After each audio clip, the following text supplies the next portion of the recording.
In 1713, the Englishman magazine ushered a new word into the English language, orrery. It was taken from the name of the Earl of Orrery, who put up the money to build a machine like this, a mechanical depiction of the Earth's movement in the solar system. The motion of the universe itself, laid bare by Isaac Newton's work on gravity and cosmology, had been put into miniature order. An age of reason was attempting to bring order to everything around it. And in the 18th and 19th centuries, a series of self-appointed authorities tried to tame the unruly English language. It was a heavyweight contest.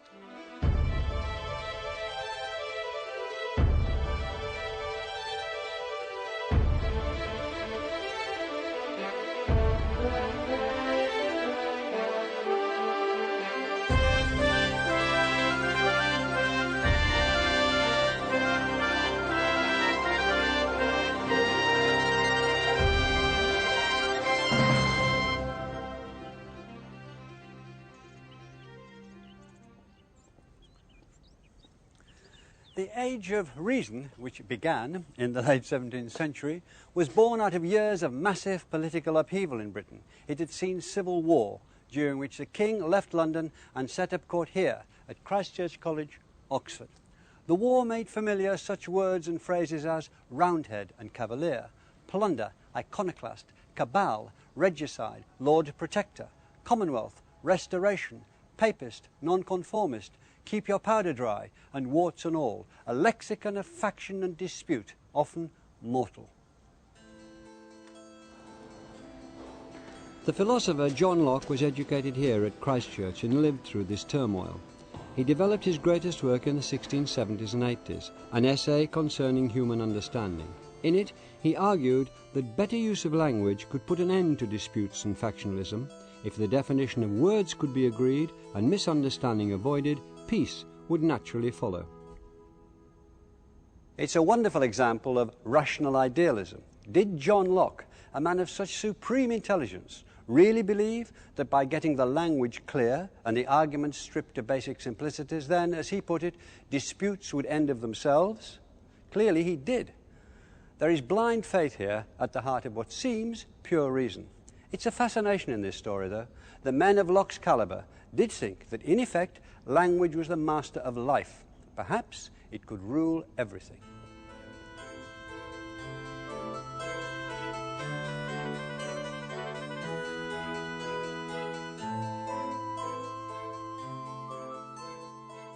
Locke was a member of the Royal Society, founded in 1660 to promote what we call science, but they called physico-mathematical experimental learning.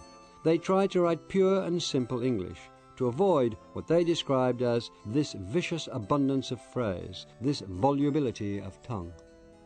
At the time, learned books were usually written in Latin, because Latin was understood internationally and was regarded as more precise. The members of the Royal Society wanted to make English a fit language for scholars, and English began to make inroads into the territory of Latin. Newton had published his Principia Mathematica in 1687 in Latin, but in 1704 his Optics was published, written in English, a new kind of rational English, larded with terms of inquiry and argument. I proceeded by this analysis to discover and prove the original differences of the rays of light, in respect of refrangibility, reflexibility, and colour, and their alternative fits of easy reflection and easy transmission, and the properties of bodies both opaque and pellucid, on which their reflections and colours depend.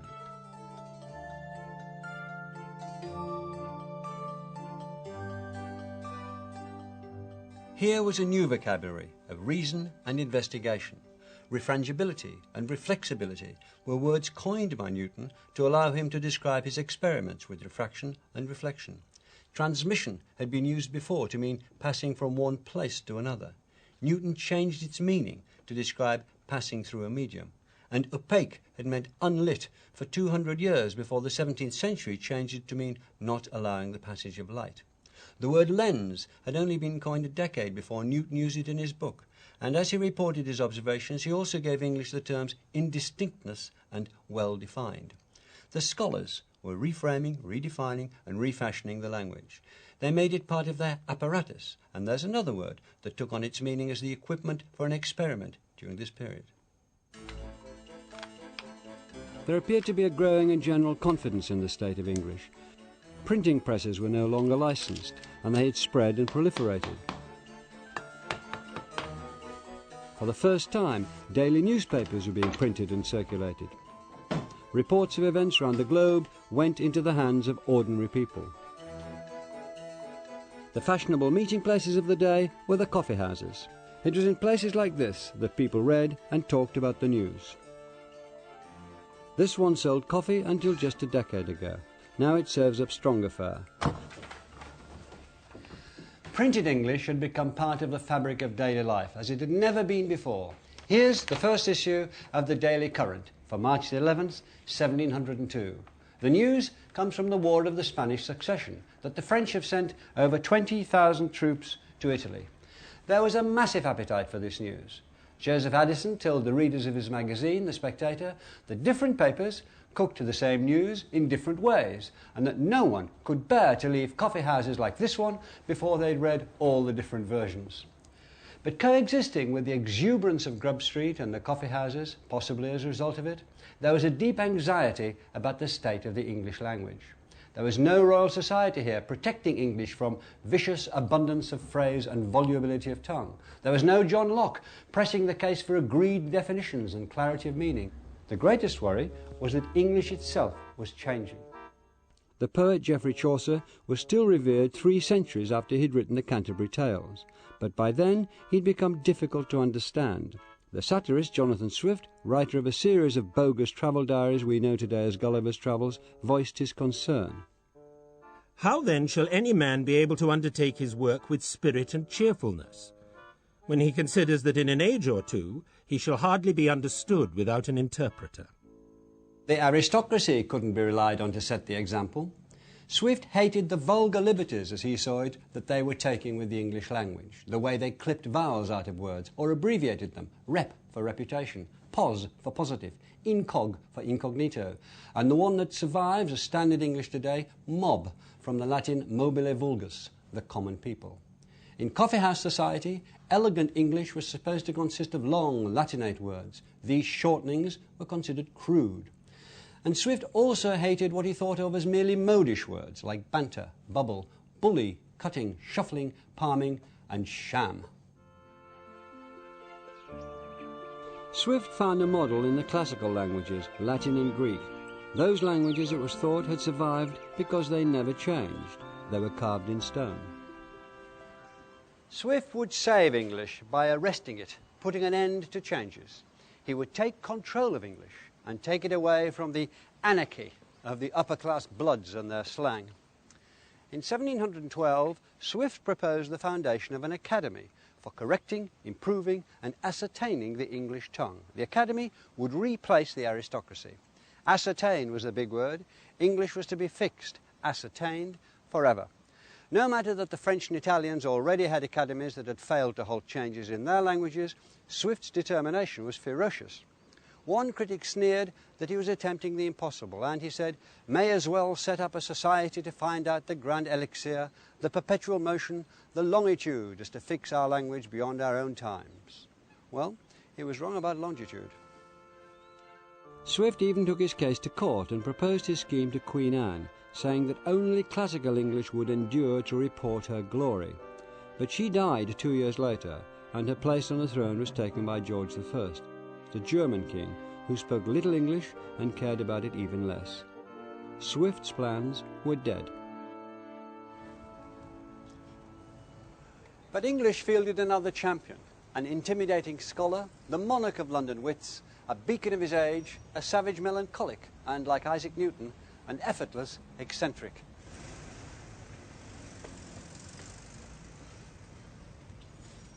He lived and created his masterwork in this house in Gough Square, just off Fleet Street, in London. Came the hour, came Dr. Samuel Johnson and his great dictionary. He thought he could write it in 3 years.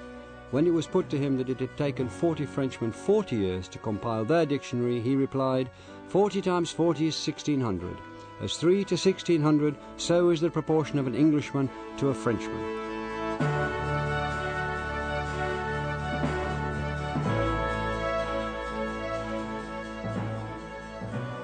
In fact, it took him 7 years, and this is where he did it. In this garret on the top floor of this house, he fed material, 43,000 words and definitions, etymologies and quotations showing how they were used, to 6 assistants who wrote them down. Johnson's achievement with the dictionary was immense and immensely idiosyncratic. He left out proper names.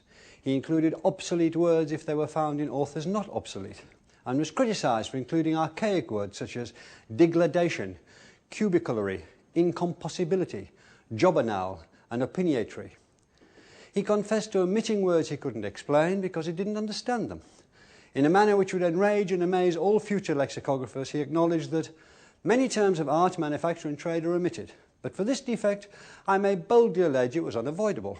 I could not visit caverns to learn the miner's language, nor take a voyage to perfect my skill in the dialect of navigation. His dictionary is lacking in the areas of law, medicine and the physical sciences. He left out rude words, and when 2 society ladies asked him why, he responded, "What, my dears? Then you've been looking for them." The dictionary was finally published in 2 folio volumes in 1755. And this is it. With all his omissions and banishments, it's a wonder that the dictionary carried any weight at all. In fact, it carried immense authority and also served a purpose of national pride, that English literature could boast such a mighty engine of words, and through the genius not of a French committee, but of an English individual. We like that, and the personality of that individual shines through, willful, prejudiced and learned. The dictionary becomes an autobiography, a portrait of an age, and a book that remains entertaining way beyond its useful life as a tool. Though it has to be admitted that as a tool it doesn't stand up by modern standards. Some of its etymologies, accounts of the origins of words, are questionable, and its definitions don't always shed light. Cough. A convulsion of the lungs, velicated by some sharp serosity. And dross. He says the recrement or despumation of metals. Sometimes they're biased or inaccurate. Oats he describes as a grain, which in England is generally given to horses, but in Scotland supports the people. Tarantula is an insect whose bite is only cured by music. Dull, he says, is not exhilarating, not delightful, as to make dictionaries is dull work. When he began his work, he sounded very much like the inheritor of Swift's great plan. The idea, he wrote, was to make a dictionary by which the pronunciation of our language may be fixed, its use ascertained, and its duration lengthened. But after he'd worked on the dictionary and come to write the preface, his pragmatism and his honesty saw a rueful but radical change of mind. English wasn't going to be tied down. No dictionary, Johnson added, could embalm a language and preserve it from corruption and decay, implying that for Johnson, like Swift, change was still for the worse. But I think there's something to celebrate in the end of the idea of trying to fix the meaning of words. English would never be lashed down, and the power of its freedom gave it, I think, an extra cylinder when it came up against the obstacle or the opposition of other languages. Goat, a ruminant animal that seems a middle species between deer and sheep. Electric, attractive without magnetism. Petroleum is a liquid bitumen, black, floating on the water of spring. Enthusiasm, a vain belief of private revelation. Lexicographer, A vain confidence. a writer of dictionaries, a harmless drudge. Johnson's work won both brickbats and garlands, but it was rarely ignored. There was praise from the 2 European countries which had established academies to regulate their language, Italy and France. A French journal declared that Johnson himself was an academy for this island. And although it didn't fix forever the meaning, or in Swift and Johnson's word, ascertain a single word, the dictionary is still read and enjoyed in all its eccentric, dusty glory.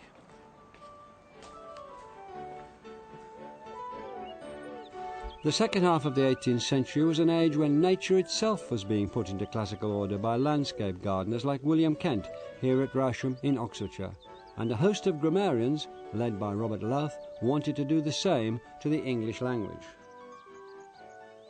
From now on, things were different from, but certainly not different to, the old individual freedoms. In some ways, they added clarity, in other ways, they created pedantry. Between you and I was outlawed. Between you and me was now the only way.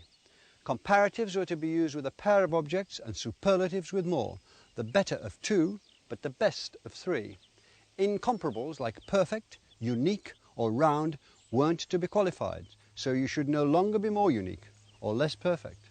Lie and lay were distinguished from each other, as were will and shall. Perhaps surprisingly, Lowth recognised that a preposition was permissible to end a sentence with, though avoiding it was more elegant. That where two ways of using language existed, one must be wrong. They carved a single path through the thickets of English grammar, and they began to turn their attention to vocabulary.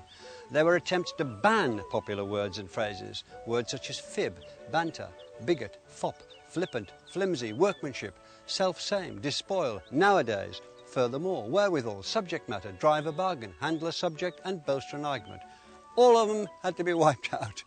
Hating English words and phrases isn't as common as liking them, but the flying squads of opposition are always with us, and sometimes let it be welcomed. Today, some people object to what they see as the misuse of hopefully, as I do, instead of I hope, to the way decimate is losing its meaning of to reduce by a tenth, or the use of ahead of instead of before. There's a sense in which they can't fail and they can't succeed either, because English will find its own words. The language itself, through usage and natural selection, will see what is survivable and what will not survive.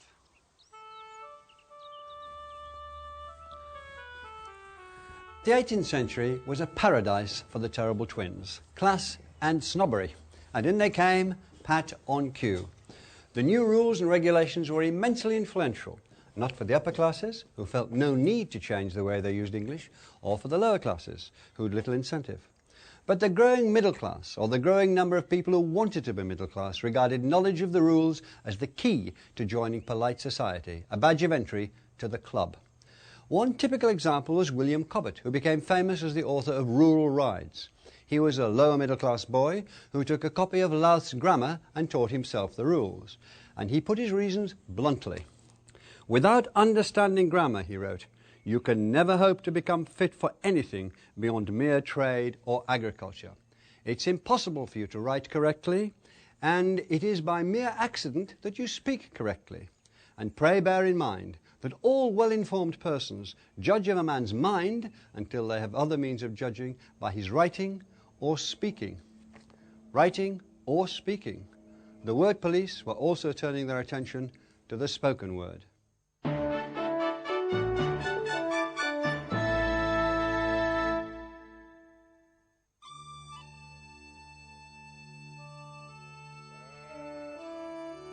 English reached the Scottish lowlands not long after the first Anglo-Saxon invasions in the 5th century.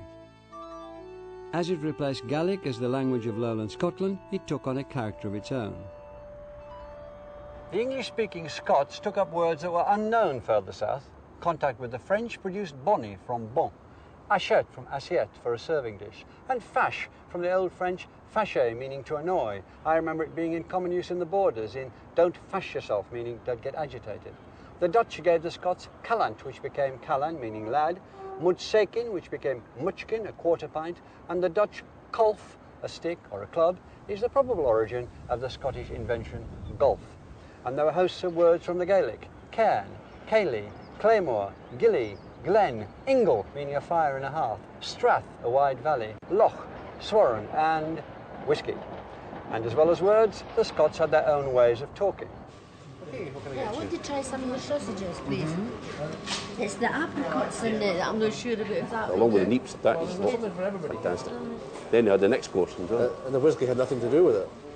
In 1761, Thomas Sheridan, Irishman, former actor, and a self-appointed master of elocution and pronunciation, came to Edinburgh. He was on a mission to teach the lowland Scots how to speak English properly. It's hard to believe that there could have been a sense of inferiority among the great and good of Scotland in the Age of Enlightenment. This was one of Europe's intellectual powerhouses, and here at Edinburgh, the Signet Library is filled with the fruits of their learning: the philosopher David Hume, the economist Adam Smith, the engineer James Watt, the architect Robert Adam, the geologist James Hutton, and the historian William Robertson. They were the first among many equals. But there was a sense of inferiority, and it lay in their use of language. Since the Act of Union in 1707, Scotland had been part of a united Britain. A new idea had swept through the whole country, the idea that there was only one proper way to speak English. The idea was partly the result of the spread of the printed standard English. More people than ever were reading, but they weren't reading the local dialects they'd grown up hearing. There'd always been a gap between what was said on the page and what was said on the tongue. But now, in what could be called the great print shift, the printed version started to be regarded as correct.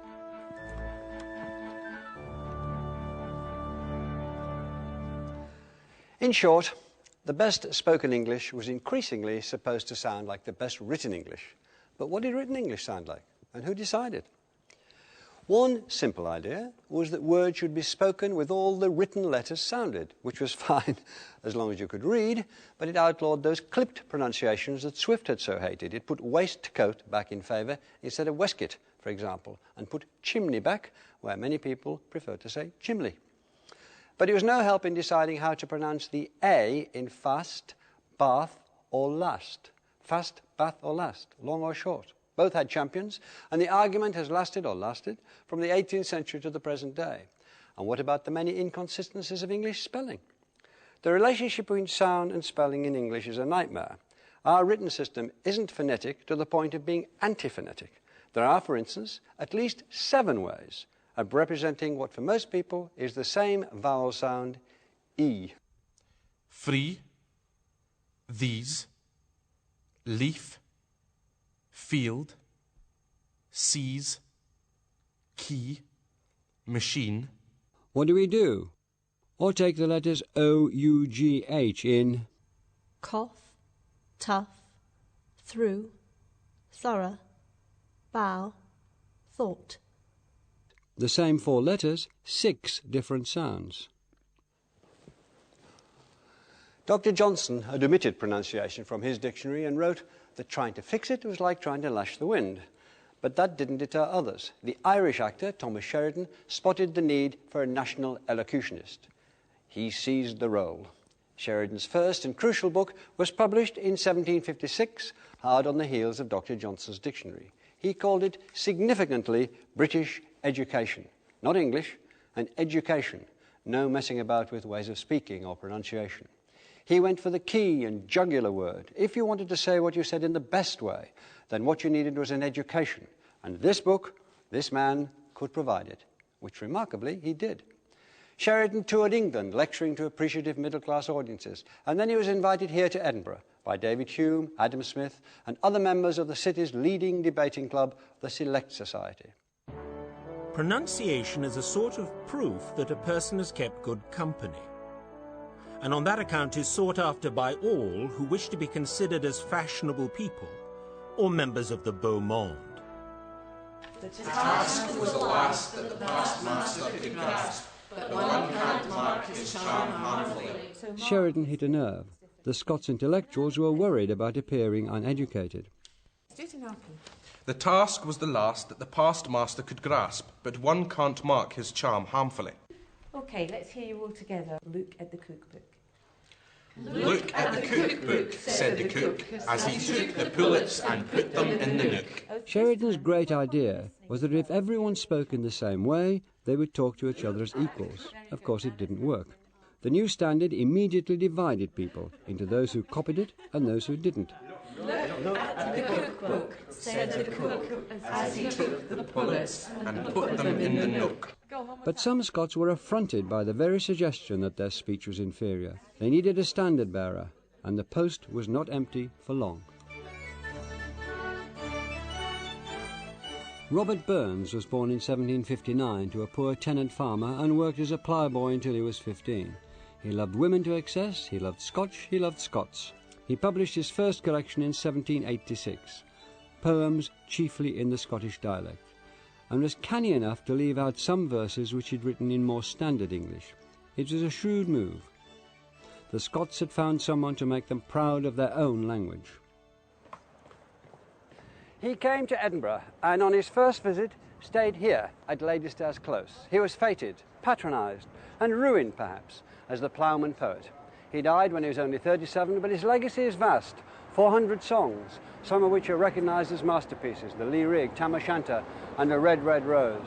10,000 came to pay their respects at his funeral, and that was only the beginning of a reputation which is kept alive wherever Scots with even a smattering of literature meet to talk of Scotland, drink whisky and toast the ladies and the haggis in Burns's tongue. Fair fa your honest sonsy face, great chieftain o' the puddin' race, aboon the ma ye tak your place, paints triper therum.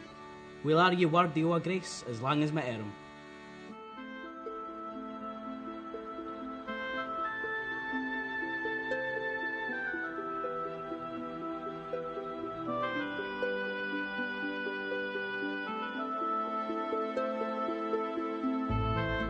Just south across the border from the lowlands where Burns spent his youth lie the fells, the Norse word for mountains, which form the Lake District.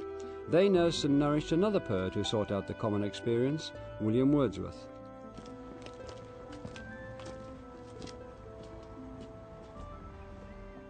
Wordsworth wrote down a lot of his work in this small cottage in Grasmere, which used to be a pub. He liked to use this chair with its flat arm to work on his poems. Poetry, once the preserve of the high-born or the high-flown, was being stormed by romantic and revolutionary language. His contribution to English poetry has been well and widely cherished. Wordsworth's contribution to the adventure of English is that in the preface to his lyrical ballads, first published in 1798, he stressed that poetry could be written in the language really used by men and didn't need a special poetic diction to express deep feelings. Up, up, my friend, and clear your looks. Why all this toil and trouble? Up, up, my friend, and quit your books, or surely you'll grow double. The sun above the mountain's head, a freshening lustre mellow, through all the long green fields has spread his first sweet evening yellow. Wordsworth and his sister Dorothy planted their garden here behind the cottage, with wildflowers they found on their walks rather than with cultivated hybrids. It was much the same with the language of his verse. Poetry wasn't supposed to use such simple language. Dr. Johnson had said it clearly. The most splendid ideas drop their magnificence if they're conveyed by words used commonly upon low and trivial occasions, he said. And Johnson thought that Shakespeare had ruined the tone of Macbeth by using the word knife, a tradesman's word used by butchers and cooks, as he put it. Wordsworth warned that readers who were used to what he called the gaudiness and inane phraseology of many modern writers will perhaps frequently have to struggle in reading his work, struggle with feelings of strangeness and awkwardness. They will look around for poetry. Books, 'tis a dull and endless strife. Come, hear the woodland linnet. How sweet his music! On my life, there's more of wisdom in it. And hark, how blithe the throstle sings, and he is no mean preacher. Come forth into the light of things, let nature be your teacher.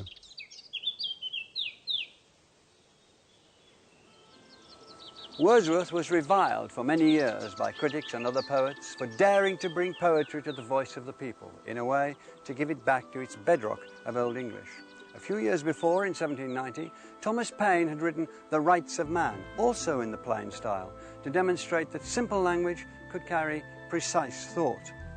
That a work of such influence on political ideas, and a young poet who is to exercise even greater influence on poetic practice, should agree, opened up what's become a major thoroughfare for the English language. Despite its exhilarating taste for excess, obscurity and the arcane, its promiscuous nature now led English poetry in prose to the depth of meaning and feeling and nuance which could be mined from plain English. It's possible to imagine a world without the influence of Paine, Wordsworth and their followers, and one of its aspects would be that a language separate from ordinary English was the only language in which high thinking and profound feeling could be expressed. There's a sense in which Wordsworth kept English true to its old, tried and tested self. He saved and celebrated and gave lasting literary energy to the ancient language of ordinary speech. One impulse from the vernal wood may teach you more of man, of moral evil and of good than all the sages can. Meanwhile, away from Wordsworth's simple rusticity, among fashionable and elegant society, how you spoke was a key to your social standing, and nowhere was more fashionable than Bath. If you could not talk properly here, you were inviting ridicule. Richard Brinsley Sheridan, son of Thomas the Elocutionist, set his comedy The Rivals here and gave us one of the most ridiculous speakers of English in its history. There, sir, an attack upon my language. Oh. What do you think of that? An aspersion upon my parts of speech. Was ever such a brute? Sure, if I reprehend anything in this world, it is the use of my oracular tongue and a nice derangement of epitaphs. The glorious Mrs. Malaprop, under full sail, putting the wrong words in the right places. Her name comes from French mal à propos, meaning inappropriate. It entered the dictionary in 1849 as malapropism. Make no delusion to the past, she says, and she's as headstrong as an allegory on the banks of the Nile. She could represent Sheridan's dig at his father, Thomas's pedantry, but she's also a reflection of a society in which the education of women was widely thought to be unnecessary. But that was changing. Richard Sheridan's grandmother had had no education, but his mother was an accomplished writer. At the turn of the 19th century, more and more women were reading as well as writing. Subscription libraries were making books widely and cheaply available to more and more readers. Female readers created an appetite and a market for novels, works of romance and sensibility which earned little respect or no respect among intellectuals. Yet out of this atmosphere and out of this city came a woman who helped the novel to be recognised as writing in which wit, brilliance, depth and variety could find expression every bit as impressive as could be found in the more established forms of poetry and drama. The novel, especially her novels, became the benchmark for good English. She was, of course, Jane Austen, whose prose was to clarify the English of that Enlightenment romantic era to a crystalline standard never achieved before and rarely since. In a way, she became the academy Dr. Swift and Dr. Johnson had dreamed of.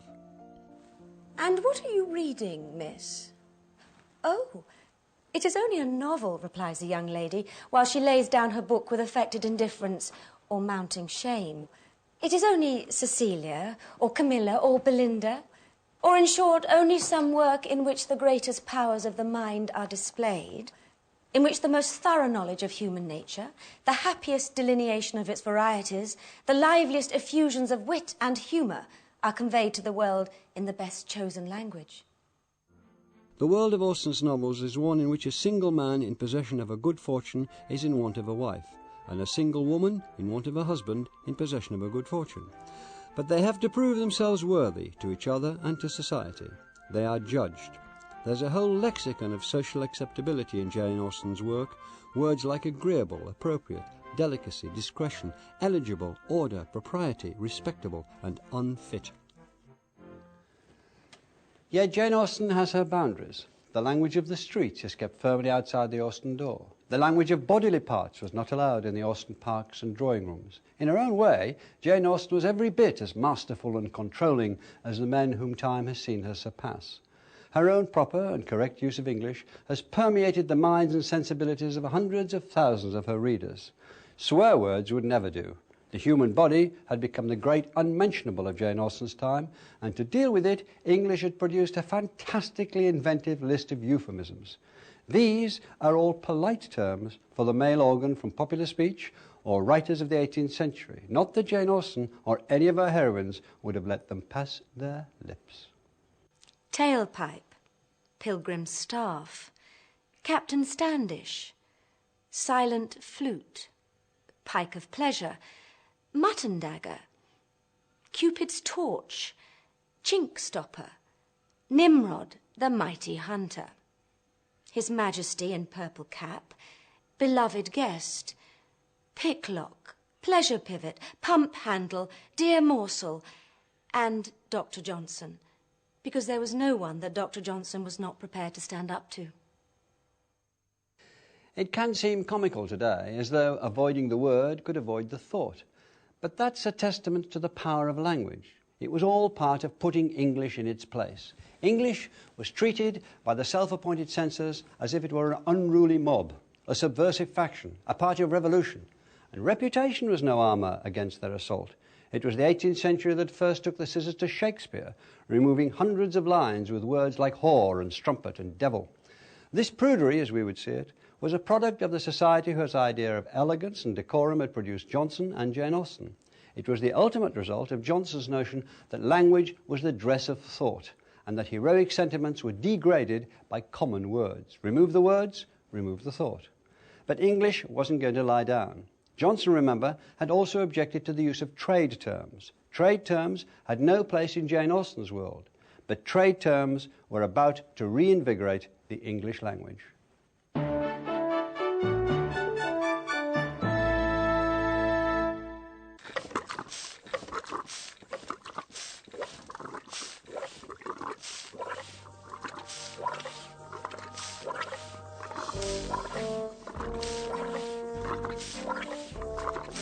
In 1756, the Scottish engineer James Watt was working on improving the steam engine. This is a model of one of his designs. Watt was very tight-lipped about his ideas, but one of his friends reported the work to another of his friends. The condenser's the thing. Keep it but cold enough and you may have the perfect vacuum, whatever be the heat of the cylinder. I also learned that the great difficulty was to make the piston tight. Piston, cylinder, condenser, this is the new language of steam power. And in the same recollection we read about the eduction pipe, the steam vessel, the reservoir, the air pump and the siphon. English was called up for the new technology. Watt's condenser was the key to efficient and practical steam power, and it changed the world.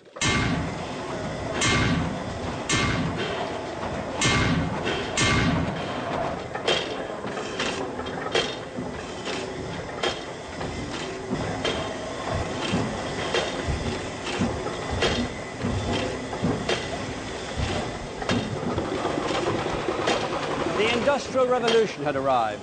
The machines of the 19th century are still a great attraction, as we can see here at the Museum of Science and Industry in Manchester. But now they're historical curiosities. Then they were the cutting edge of technology.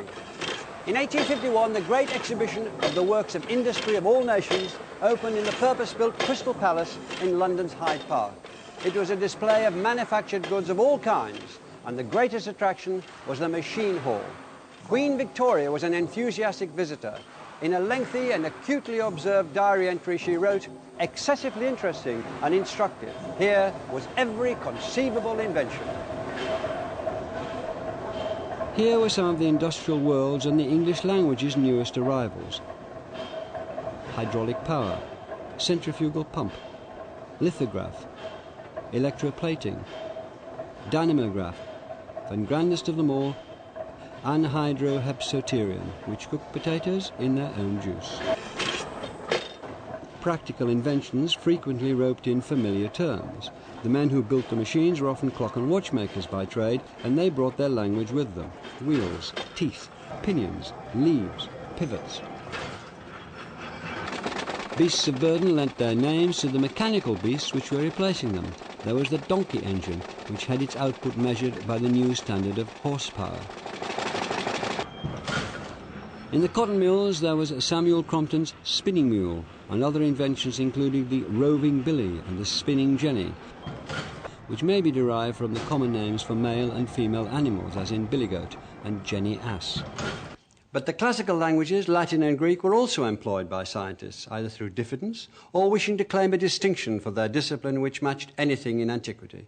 They took the Greek terms logos, meaning word, and nomia, meaning distribution, and named new fields of inquiry, ologies and onomies, like biology, petrology, taxonomy, morphology, paleontology, ethnology, gynecology, histology, carcinology, agronomy, geonomy, phytonomy, and entomology. In the first part of the 19th century, these islands had become the world's leading scientific and industrial nation, and the language became an engine which drove it forward. Engine is a word with a long history in the English language. For instance, in the Middle Ages it meant skill or talent. Then it became a machine, a weapon or a snare. Now it became part of the steam engine or the locomotive engine. And then in 1829 the word locomotive itself shifted and stood alone as a noun. The railway brought new meaning to a whole set of words. Track and line were both applied to the metal rails. Their junctions became points. Coach, carriage and wagon all left the road and rode the rails, while lorry began its life as a railway word and made the journey in reverse. Stations had been places for ships and troops before the word was first applied to the building behind me, Liverpool Road Station, here in Manchester.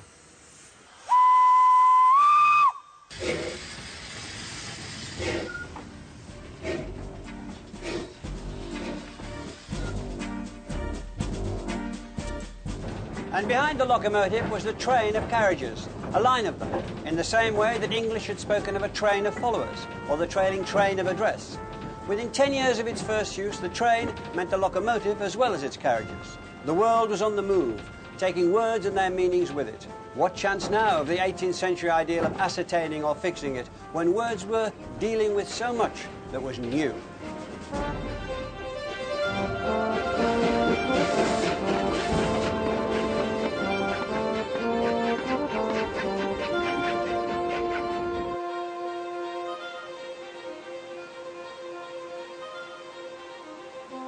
Other words were shifting in meaning too, reflecting massive social changes. Factories had been foreign trading stations in the 17th century. Mills had once been places to grind corn.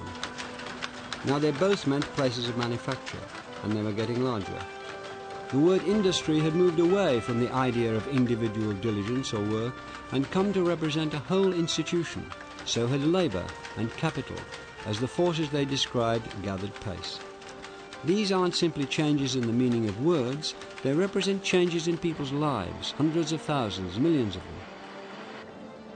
In the mills, it was often children who took the cans of cotton fibre from one machine to the next. If output slowed down, blame was levelled at the child who carried the can. Some workers, like those at Quarrybank Mill at Stile, were fortunate. They had model cottages built for them. But tens of thousands learned a new word, a word that English picked up off the London streets, from the slang of the poor, and that word was slum. The economic miracle of the Industrial Revolution was also a curse. There was squalor and poverty on a scale never seen before in cities, especially in London. English was using a new word to describe social status. Instead of old terms like degree, status or rank, it now had class. And the slums were the realm of the lower classes, the working classes. The 18th century ideas of proper speech became stronger than ever, as the language police sneered at urban working class dialects such as Cockney. Would the Cockney speech of that time, of the 18th century, have sounded very much like the Cockney speech today? What would have characterised it? Typical features would have been the alternation of f and th. So, for example, a pronunciation like bath would have been very characteristic of Cockney of that time, as opposed to bath, which would actually have been a much more refined pronunciation of what we now would say as bath. So a lot of the markers shift their values at that time. Another very typical one, often regarded as a kind of vice of the Cockneys, as by John Walker in 1791, was the alternation of V and W. So a word like well would be pronounced as vel, for example. This was very much a living reality of Cockney speech throughout the late 18th century and into the 19th century. But Cockney was regarded as uncouth, wasn't it? It was regarded as a sign of not being educated. It was looked down on. No, Cockney was certainly regarded as uncouth. It was the speech, as another writer said, of the vulgar provincialists of the metropolis. I mean, it was something that was lacking the educated, literate proprieties which people regarded as the kind of norm to be aimed for. Do you think, in the end, it was disabling to our society, that that's what so many people were concentrating on so very much? There was certainly a kind of barrier generated by this, the image particularly of the accentless voice. I mean, obviously, the accentless voice is a kind of myth. Everyone has to speak with an accent. But this barrier erected between those who had managed to shed a regional accent and those who then had acquired what we call the non-localised accent, an accent that didn't reveal your place of birth. And this set up quite a sort of problematic fault line in society, which people strove to try and cross. You should have put your writing boots on. In 1851, the journalist Henry Mayhew identified a new kind of London talk, a cadger's cant, done on the rhyming principle. So there you go, the old China. Yeah. All right? Tell you what, I was elephants last night. Oh, the Brahms are list again. I'm just going to go round the Jack Horner. All right. You ain't got any pie mash, have you? Pie mash? I lent you a cockle last night. I can't keep giving you cuds. Deep sea diver? No, not today, mate. Was you on that old Amos again? Virulin mix. What can I say? I'm going down to Frog and Tope. And the beach on, keep out the battle cruiser and stay up the Amos. All right. Cockney rhyming slang became the most relished characteristic of Cockney. Its wit and innuendo still give it life today. Dinky doos, cues. Mushroom would be Bobby Crush mash. Grape would be airy oak. Donkey barrow marrow. Like you say with the trousers, like Lionel Blair's flares, Claire Rayner's trainers, City Slickers knickers, Eartha Kit's tits. Slang is a code, a way of a group speaking to itself without being understood by the rest of society, so it's constantly reinvented. In Victorian times there were many such codes where hidden meanings could flout conventional respectability, and one of them was found in a music hall. Mary Lloyd was once criticised by the moral watchdogs for singing "She sits among the cabbages and peas." She responded by changing the words to "She sits among the cabbages and leeks." 200 years after John Locke's call for meanings to be defined and clarified, none of the self-appointed guardians of English had been able to tie it down. Words continued to change, to take on new meanings, to hide their true faces behind a mask of respectability. Here, at Locke's Old College, Christchurch, Oxford, in the 19th century, Charles Dodson, a mathematics lecturer, invented a fictional character who would have given Locke nightmares. When I use a word, Humpty Dumpty said in rather a scornful tone, it means just what I choose it to mean, neither more nor less. Dodson is better known by his pen name Lewis Carroll, the author of Alice in Wonderland. When he wrote Through the Looking Glass in 1871, he took English further than slang and into the realms of nonsense. This is the opening of Jabberwocky. "'Twas brillig, and the slithy toes did gyre and gimble in the wave. All mimsy were the borogoves, and the mome wraths outgrabe." The only interpreter of this verse that Alice can find is Humpty Dumpty, who defines words just as he wants to. Locke and the language police who came after him would not have approved. It's nonsense, but intellectual nonsense, a clever game with words, quite different from the way the lower classes speak, according to an article that Dodson wrote. A word means what the speaker intends by it, he wrote, and what the hearer understands by it, and that is all. This thought may lessen the horror of some of the language used by the lower classes, which is often a mere collection of unmeaning sounds. By the end of the 19th century, attitudes to the class system and language had been tightly bound together. The upper classes spoke clearly and were intelligent leaders. The lower classes grunted and were stupid brutes. Remember that you are a human being with a soul and the divine gift of articulate speech.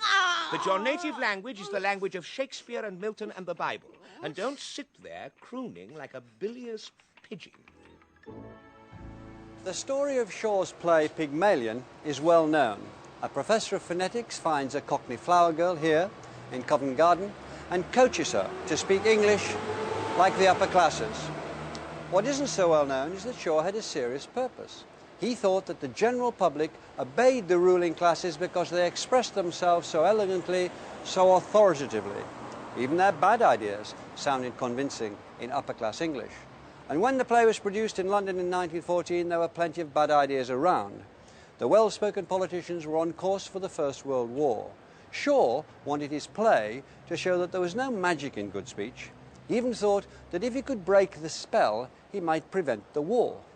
The play caused an uproar, but not because of Shaw's ideas about class and pronunciation. He broke one of the cardinal rules of polite society at the time. He put a rude word on stage. I must go. So pleased to have met you. Are you walking across the park, Miss Doolittle? If so, Walk? Not bloody likely. I am going in a taxi. That one word, bloody, was the talk of the nation. It caused so much fuss that it erased Shaw's serious message. When the First World War broke out, Shaw could only regret how, as he put it, war can so easily be gilt with romance and heroism and the like by persons whose superficial literary and oratorical talent covers an abyss of God-forsaken folly.